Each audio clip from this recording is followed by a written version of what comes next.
Figured I'd do a quick introduction. This here is Jito. She's the mama to that colt back over there. Right now, we're working on walking, using the round pin to walk. See, she's a hot-headed mare that just has a lot of get up and go to her. So she knows how to canter, knows how to lope, she knows how to extend the trot, how to jog. But when it comes to walking, she just can't slow herself down enough. So right now I have her at a nice pace of a trot, you know, almost a jog. So what I'm gonna do is I'm gonna pick her up, I'm gonna make her go a little bit more. Come on, come on. Extended trot.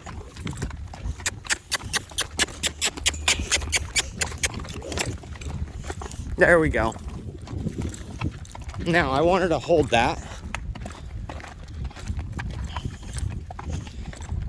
She's on the wrong lead. Come on.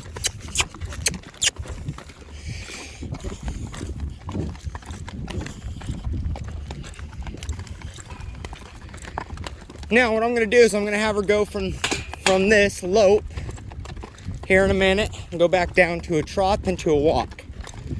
I just want her to be lunged for a short period of time. Hey!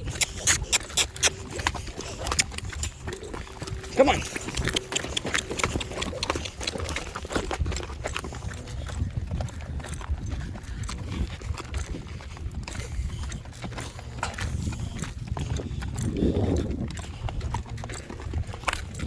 Come on. Now, easy. So when I'm doing this, I'm never getting in front of her. I'm always trying to stay right between her flank and her barrel. Hey! Because of that, she's gonna get back up.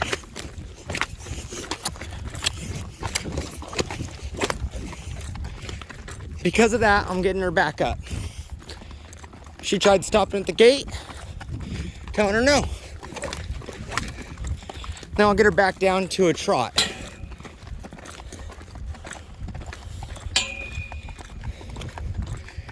Now, easy. I'm gonna slow her down, start to apply the pressure right here at the gate. Don't want her to stop there. And I'm staying right between that flank and the barrel. If I get in front of her, she'll think that I'm asking her to change directions. Now, if you watch her eyes are now on me. However, they have a tendency to try and drift elsewhere.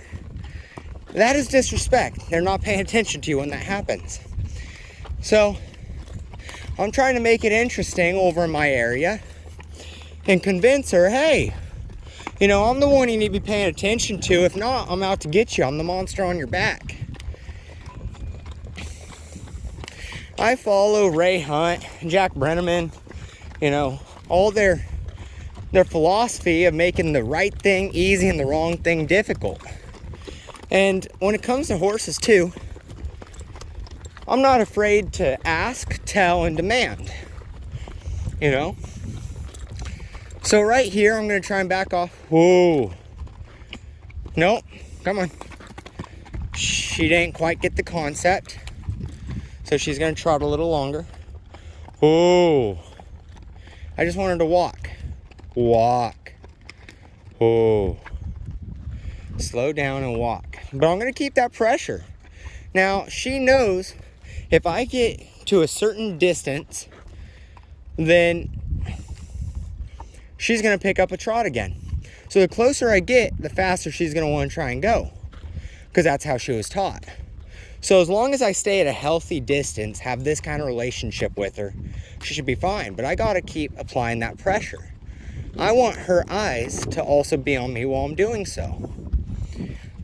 Now I know it's not always, you know, an option to go and exercise your horses before you hop on. However, if you do have the opportunity to condition them, you know, it helps loosen up all those joints and those muscles and prevents tearing. Gets that blood circulation going, gets them not so stiff. And as you can see, she's one that's naturally stiff. It's just how she's always been. So what I do to one side, I'm gonna have her do to the other. So now we're gonna go to the left from the right. I'm gonna start off at a trot, and I'll have her pick up into a lope. Maybe an extended trot, then a lope. And then back down to a trot after. So I'm getting closer, but I'm still keeping a healthy distance. Because I don't want to get in front of her, but I also don't want to get too far behind her. The moment I get behind her, I'm not applying any more pressure. So I need to stay directly with that hip.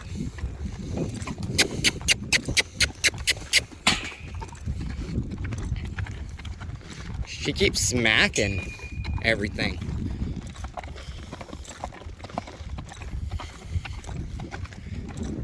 It's not rocket science when it comes to lunge lining them. And, well, round pinning. See, you can use a lunge line, however, if you have a round pin, it's an easier way to start. So if you're trying to start a colt or something on a lunge line, do it in a round pin. And you can also use draw reins to teach them how to lunge too.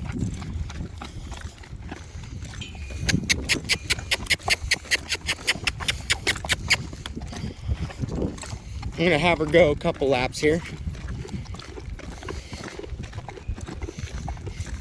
The moment she starts trying to slow down by reading her body language, I'm gonna make her keep going, especially at the gate. One more lap.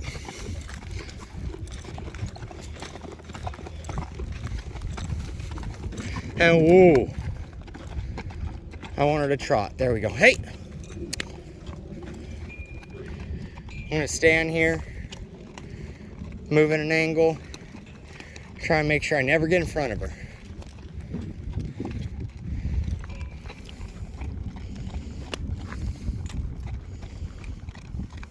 And do 2 more laps.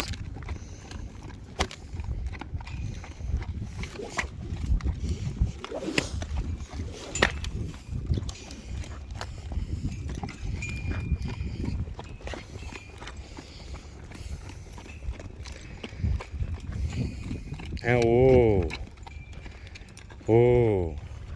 I'm gonna have her walk. Oh, come on. There we go. Hey, there we go. She's gonna try and stop at the gate, keep that pressure. Her eyes are not on me.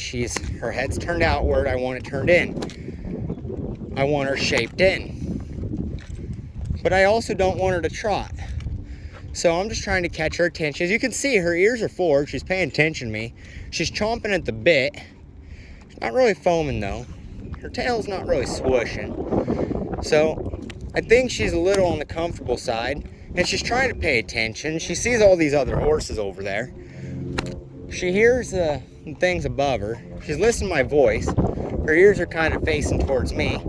Now I'm just keeping that eye towards me. That's all I want. So from here, oh, I want her to come to me.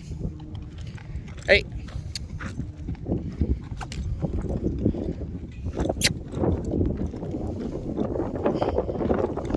I want her to be able to come to me. There we go. Atta lady. That's good. Now, because after doing that, I want to double check my tack. Make sure. Took some footage a while back ago and that was twisted. I'll make sure my breast collar isn't twisted again. Cinch is nice and loose. That's a good thing for now. So, come on, lady. Try and get her to hook on again. Come on. Atta girl. Come on. There we go. She needs a little encouragement. And that's it. That's how I like to end these exercise sessions. So, I'm using her as an example to teach him. You know, he's tied up exactly where I want him. His eyes are only able to really focus on us, on me and her. He's trying to get the grass, but I have him tied up where he's not able to. So I'm using all this to my advantage. So that way, as I'm lunge lining him or round pinning him or just exercising him overall, I'm able to go in and he's seen it. He's been there, he's been around it. So hopefully, with my own philosophy, it's easier for him to go in and try and pick it up. It's just like when driving a team of horses, you always pair a younger horse with an older horse, because that older horse goes in and has the kind of experience that the younger horse does not. So it's just using each other, as they are social creatures, as they are herd-bound creatures, and they're magnetic, you know. One goes somewhere, the other one wants to go, or they freak out. So I'm trying to teach them in a way that, okay, you know, this is a safe thing. It's okay how we're doing this. So the next thing I'll end up doing here sooner or later is when I go to saddle break him. After doing a bunch of the stuff with the saddle pad and then with the saddle, I'll use her and I'll have her, you know, tied up on the outside or even in the inside. Realistically, I could have her in the inside while he is going in and being worked with the saddle. Try and make it easier for him.